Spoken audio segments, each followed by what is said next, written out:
After being confronted by a large number of the Empire's stormtroopers in the streets of Jedha, Chirrut Îmwe emerged victorious, having defeated the group of stormtroopers with ease and little effort.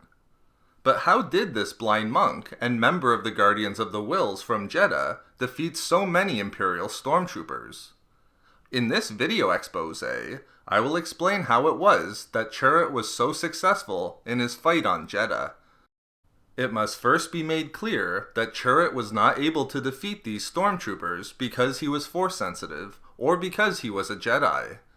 He was never a member of the Jedi Order, but he did have a connection to a Force-worshipping religious organization named the Guardians of the Whills, which was an ancient order whose origins are inextricably interwoven into the legends involving the Jedi Knights. Devoted to protecting the Temple of the Kyber within Jedha's holy city, Chirrut was deeply spiritual and believed that all living things were connected through the Force. Although he greatly respected the Jedi Order, he disagreed with their teachings that emphasized the disunity between the light and dark sides, and thought that no one philosophy could ever hold a monopoly on understanding the cosmic energy field known as the Force. But if Chirrut was not a Jedi and lacked the ability to use the Force, how was he able to defeat so many stormtroopers? Having lost the ability to see, Chirrut strenuously honed his body and fighting skills through exceptionally intense physical and mental discipline. Through this mental discipline, he was able to filter the most important and necessary information received from his remaining senses and use it to fight with pinpoint accuracy within his imagined surroundings. This process was aided through the use of an echo box transmitter that he wore, which assisted him in his situational awareness. Chirrut was also a highly skilled warrior, as he was a practitioner of a martial art that was native to Jedha, called Zama Shiwo, also known as the inward eye of the outward hand.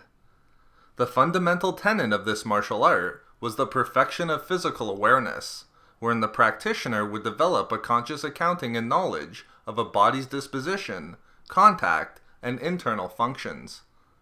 In this sense, Chirrut had a connection to the techniques of the Jedi, as Zama Shiwo was similar to the physical exercises that a Jedi would practice to develop their keen bodily control. In mastering these techniques, Chirrut was able to alter his heart rate, vital processes, and oxygen intake in order to become a highly skilled and effective warrior.